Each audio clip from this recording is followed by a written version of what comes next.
Bom, e o Visão CNN recebe agora o senador pela Rede Sustentabilidade, Randolfo Rodrigues, para falar sobre esse pedido de cassação do deputado Daniel Silveira, que falou agora com a gente. Então vamos com o senador Randolfo. Senador, seja muito bem-vindo ao Visão CNN. Eu gostaria de saber do senhor o que esses partidos de oposição alegam nesta representação feita ao Conselho de Ética da Câmara. Boa tarde. Evandro, Luciana, boa tarde a vocês, boa tarde a todos os telespectadores da CNN. Parece-me, para nós está claro que o deputado incorreu em um conjunto de crimes ao atiçar atos contra as instituições democráticas, ao propagandear a desobediência civil, ao claramente atentar e animar manifestações e ameaças contra membros do Supremo Tribunal Federal. E aqui deixa eu destacar uma questão: não se trata de membros do Supremo Tribunal Federal.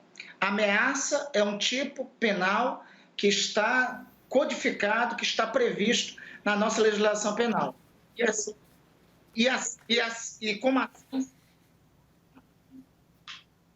Como assim está... Pode seguir, senador. Desculpa.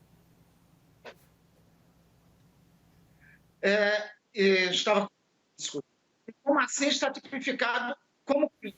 Tipificado como crime não é compatível com a ética com o foro parlamentar. Além de tudo isso, o parlamentar é objeto de um inquérito de investigação no Supremo Tribunal Federal, presidido pelo ministro Alexandre de Moraes, como integrante, e os elementos são fortes, que indicam que ele é integrante de uma rede que propagandeia ódio, de uma rede que faz ameaças, de uma rede criminosa. No nosso sentir, no sentimento dos partidos que subscreveram essa representação, são elementos para que seja aberta uma investigação no Conselho de Ética. Senador, Luciana falando aqui, obrigada mais uma vez por estar aqui com a gente no Visão CNN. Eu quero voltar a uma fala que eu não sei mais se é mais desejo meu do inconsciente, porque eu estou falando com todos os entrevistados sobre isso, sobre apaziguar os ânimos. São falas que nós vimos hoje dentro do próprio governo, hoje na posse do ministro Fábio Faria, de apaziguar os ânimos, de ter um diálogo nesse momento. E como o senhor vê nesse cenário político e nessas últimas operações que miram principalmente nos apoiadores do presidente Jair Bolsonaro, a possibilidade de apaziguar os ânimos? É o que eu mais quero, Luciana, é o que eu mais desejo.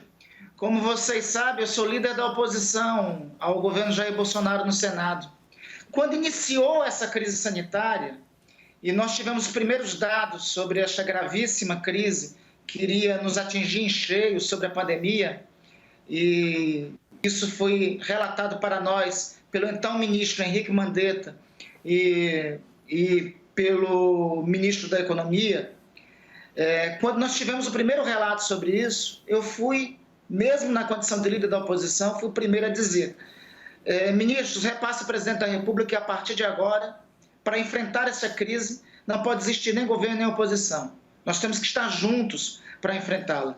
Aliás, todos os países que estão enfrentando e dando a volta por cima na crise sanitária e enfrentando a crise econômica, que é a segunda onda da crise, o fizeram unindo suas autoridades, suas lideranças, suas instituições e seu povo. Só que o presidente da República tem sido um fator de desestabilização, vocês vão de concordar conosco. É todo dia uma crise nova.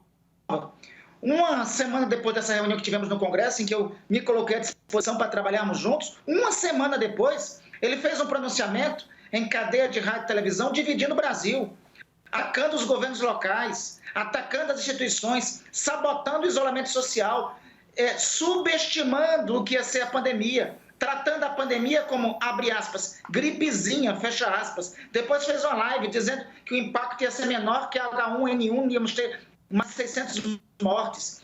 A responsabilidade dele é direta por ter subestimado a pandemia. Depois ficou fazendo propaganda de remédio, que não é papel dele é governar. E todo dia é uma confusão, não dá paz, não dá sossego aos brasileiros. Hoje ele vai lá para frente, hoje mais uma vez ele vai para o cercadinho que criou para os seus apoiadores na frente do Palácio da Alvorada e diz que está chegando a hora. Ora, chegando a hora de quê?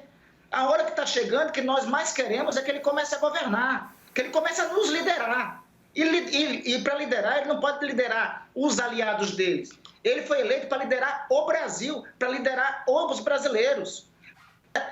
Para pacificar de fato os ânimos, e concordando com você, para que nós possamos passar a segunda fase. Ainda não saímos da crise sanitária. Ontem nós tivemos o segundo recorde diário de mortos. A crise pandêmica e sanitária deverá se alongar pelos erros cometidos pelo próprio governo. O Brasil está com imagem péssima no cenário internacional e nós não temos alternativa para o enfrentamento na crise econômica. Então, é uma situação, na verdade, o fator de desestabilização, nesse momento, tem sido o presidente da República. Senador, o deputado Daniel Silveira, antes do senhor deu entrevista para a gente e falou que ele acredita que o Supremo Tribunal Federal esteja pesando a mão em relação ao governo de Jair Bolsonaro e também aos seus apoiadores. E também disse que não dá para generalizar os manifestantes, ou seja, colocar como se todos pregassem atos antidemocráticos, ao falar das cenas de fogos de artifício contra o STF e também as faixas de fechamento do Congresso e do STF. Eu gostaria de saber do senhor qual que é a sua visão e a sua posição sobre essas manifestações e também sobre o inquérito que apura os atos antidemocráticos. Essas manifestações não são somente antidemocráticas. Elas ferem a regra do jogo, elas são criminosas. E assim, não se trata de liberdade de manifestação.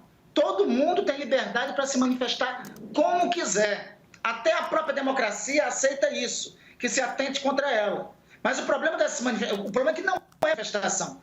Fazer uma salva de fogos em direção à sede do Supremo Tribunal Federal, que independente dos ministros que estão lá, aquela simbologia de Brasília, do Palácio da Justiça, do Palácio do Congresso Nacional e do Palácio do Planalto, na arquitetura de Niemeyer, é a reprodução do artigo 2º da Constituição, que fala que os poderes são independentes e harmônicos. Então, o que aconteceu na madrugada de sábado para domingo foi um atentado contra um dos símbolos da República. E aí não se trata dos membros, de quem são hoje os membros, se trata do espaço institucional.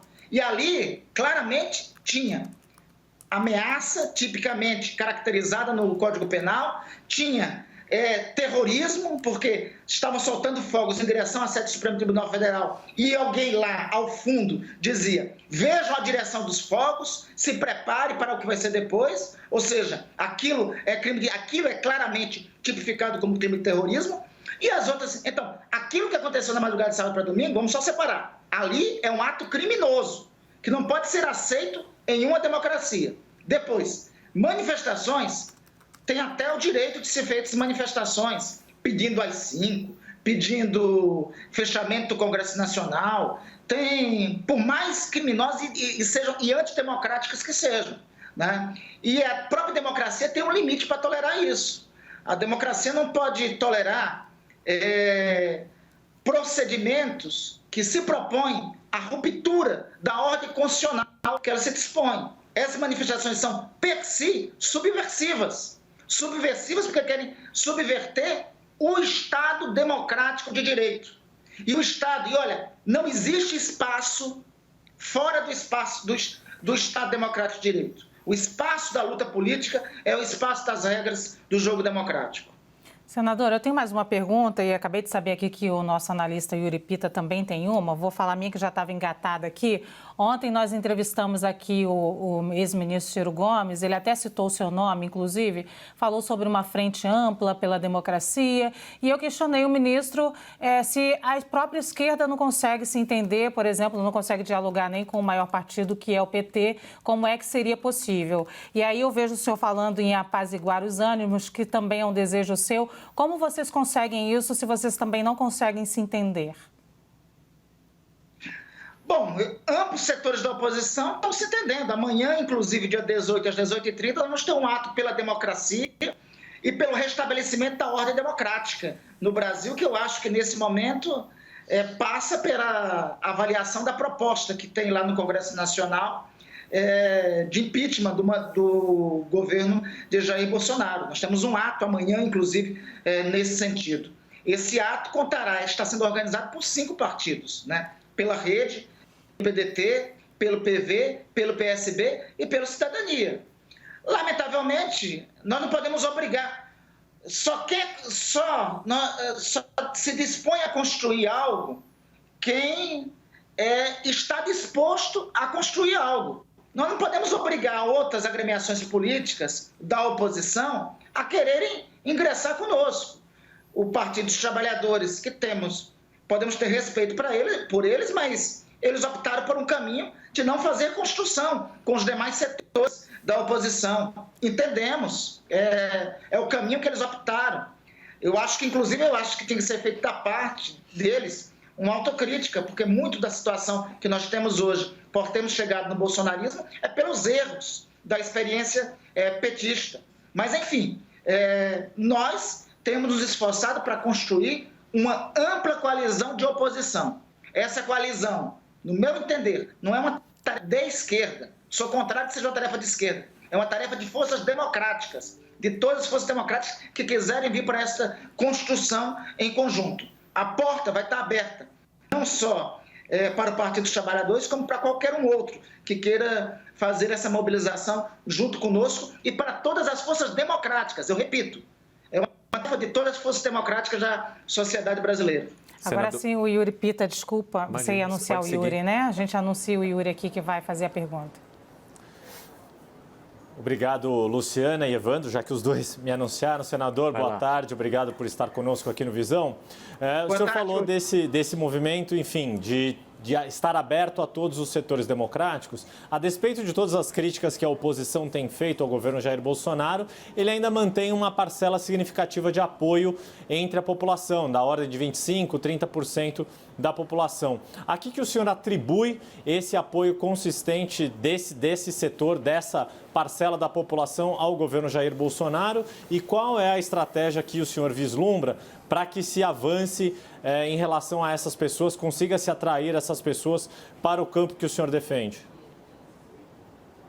Bom, primeiro, Yuri, eu acredito sim, as pessoas estão cada vez mais compreendendo o que representa o governo de Jair Bolsonaro. O apoio tem caído acentuadamente e cada vez tem ficado mais claro que o governo de Jair Bolsonaro não pacifica o Brasil, como muito bem foi dito aqui pela Luciana, e é o desejo da Luciana muito bem externado, que é o nosso também. Então, é incompatível pacificação do país com Jair Bolsonaro, não tem alternativa e comando para recuperação econômica logo em seguida, e é responsável, nesse momento, pelo levantamento da crise sanitária, da pandemia e pelo posto lamentável e triste que ocupamos de termos mais de 45 mil mortes, né?